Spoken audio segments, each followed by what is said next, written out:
दोस्तों, आज की इस वीडियो के माध्यम से हम आपको कुछ ऐसे तरीके बताएंगे जिनसे आप धोखा खाने से स्वयं को बचा सकते हैं। भावनात्मक रूप से कमजोर आदमी का लोग हमेशा फायदा उठाते रहते हैं। जो भी इंसान कोमल हृदय का होता है, यानी कि भावनात्मक और संवेदनात्मक रूप से करुणावान होता है, वह अपनी करुणा बस दूसरों की सहायता तो कर देता है, लेकिन बदले में उसे हमेशा धोखा ही मिलता है। तो क्या एक इंसान को भावनात्मक नहीं होना चाहिए?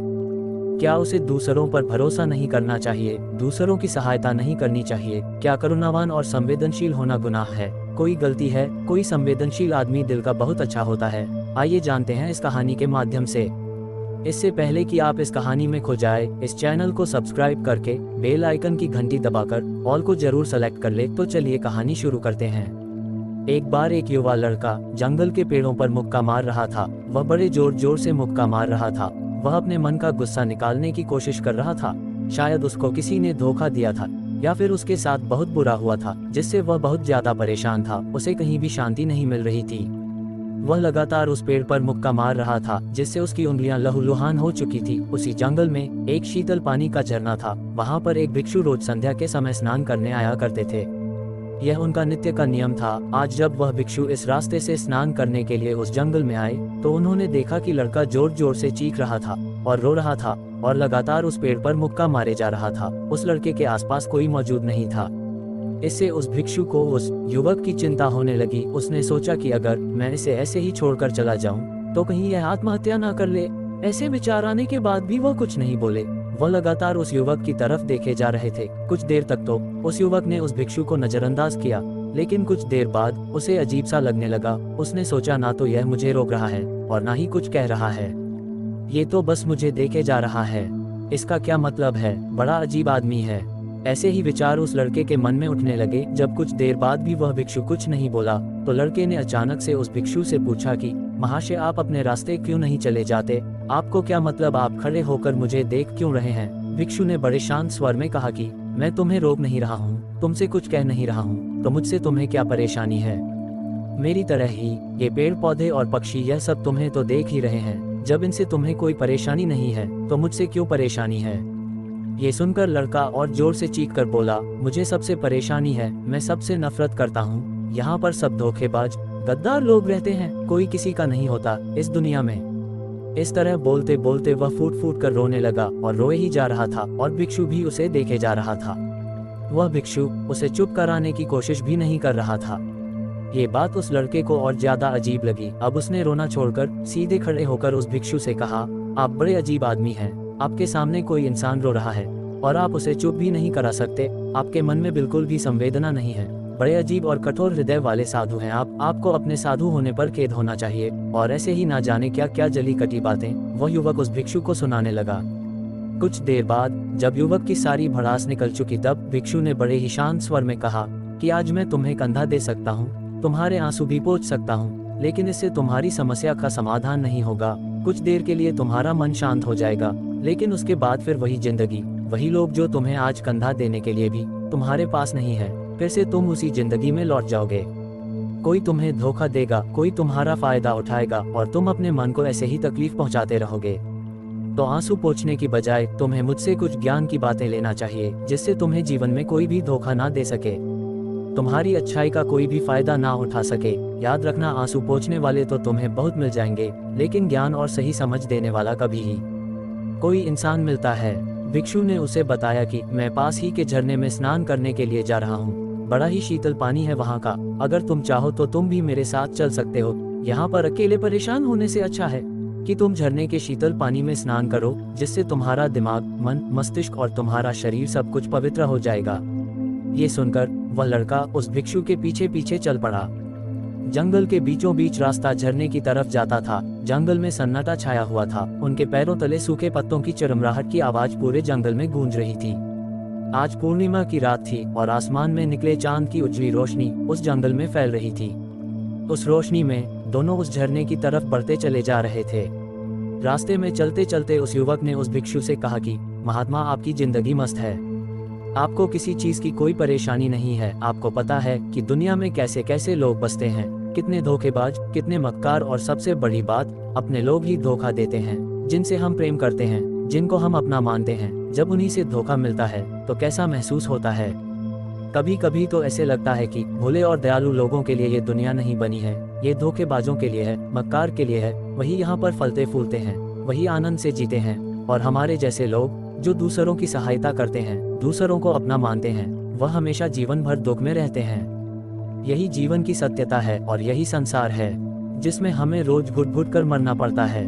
गुरुदेव, आपने सही किया, ऐसी जिंदगी को त्याग दिया, पीछे छोड़ दिया, अब बस अपने में मस्त, किसी से कोई परेशानी नहीं है, किसी की कोई चिंता नहीं। मैं भी सोचता हूँ कि मैं भी संन्यास ले लूँ। ये सुनकर उस भिक्षु ने कहा कि तुम्हें क्या लगता है, सन्यासी जीवन बहुत आसान होता है। भिक्षु ने बड़े शांत स्वर में कहा कि तुम्हें तो 2 वक्त की रोटी तो शांति से मिल जाती है, हमें तो कभी कभी वह भी नसीब नहीं होती। अगर भिक्षा मिल जाती है तो हम खा लेते हैं, वरना हमें तो भूखा ही सोना पड़ता है। यही हमारा सन्यासी जीवन है। हमें हमेशा नीचे सोना पड़ता है, सिर्फ एक लंगोट में रहना पड़ता है, चाहे कैसा भी मौसम क्यों ना हो। तो ये सब तुम्हें आसान लगता है तो तुम भी सन्यासी बन जाओ। युवक ने कहा कि आप कहते तो ठीक ही हैं, संघर्ष तो दोनों तरफ है, सांसारिक जीवन में भी और सन्यासी जीवन में भी।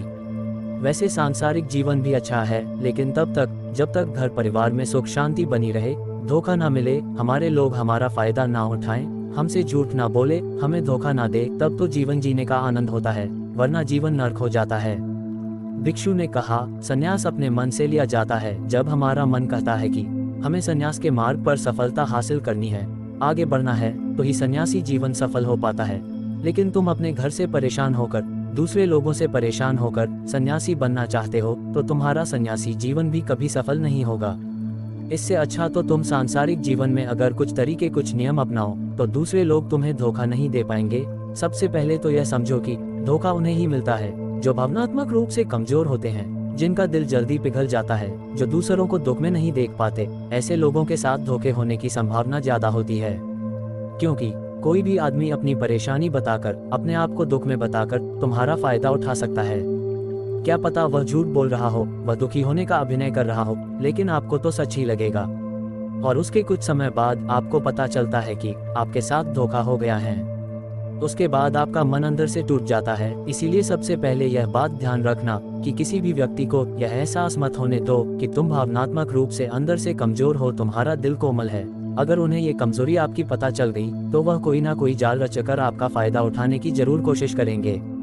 चाहे आप अंदर से कितने भी संवेदनशील हो, दूसरों की मदद करने वाले हो, लेकिन किसी को एहसास मत होने दो, ऊपर से कठोर बने रहो। जब लोगों को लगेगा कि इससे कुछ बोलने का फायदा ही नहीं है, यह आदमी कठोर है, नहीं पिघलेगा, तो खुद ब खुद वो लोग जो झूठे हैं, मक्कार है, वो आपके पास आएंगे ही नहीं, वो उन्हें चुनेंगे जो उनके आसान शिकार हो गए।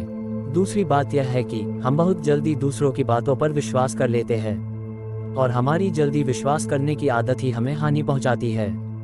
2 दिन तुम्हें किसी से मिले हुए नहीं होते हैं और तुम एक दूसरे के हो जाते हो, एक दूसरे पर पूरा भरोसा करने लग जाते हो, और यह भरोसा तीसरे दिन टूट भी जाता है, और फिर तुम्हें धोखा मिलता है, और फिर तुम परेशान होते हो। इसीलिए समय दो। किसी भी चीज को, किसी भी रिश्ते को आगे बढ़ाने के लिए समय की जरूरत होती है।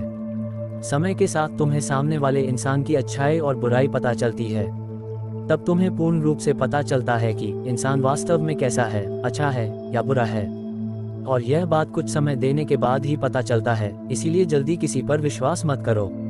तीसरा तरीका, समझने के लिए तुम्हें ऐसे लोगों को समझना होगा जो दूसरों की चापलूसी करते रहते हैं। कुछ लोगों की आदत होती है चापलूसी करने की। आपके सामने आपकी बड़ाई करेंगे, आपके बारे में अच्छा अच्छा बोलेंगे, और आपको लगेगा कि यह इंसान कितने अच्छे हैं, मेरे से कितना प्यार करते हैं। लेकिन वास्तव में उनकी वह चापलूसी एक जाल होती है, ताकि वह आपका दिल जीत सके। और उनको चापलूसी करने का मौका तभी मिलता है जब आप दिखावा करते हैं। अगर आप उनकी चापलूसी से प्रभावित ही नहीं होंगे तो कुछ समय बाद वह चापलूसी करना बंद कर देंगे। इसीलिए किसी के सामने दिखावा मत करो, वरना आप तो आकर्षण के केंद्र बन जाते हो। लोगों को लगता है कि शायद इसके पास बहुत ज्यादा धन संपदा है, इसीलिए इतना दिखावा कर रहा है। और इसी वजह से जो लोग आपका फायदा उठाना चाहेंगे वह आपके करीब आने की कोशिश करेंगे, आपसे चापलूसी करने की कोशिश करेंगे। अगला नियम बताते हुए भिक्षु ने झरने की तरफ इशारा किया। वह झरने के पास पहुंच चुके थे। युवक को भी एहसास हो चुका था, क्योंकि वहां पर ठंडी ठंडी हवा चल रही थी।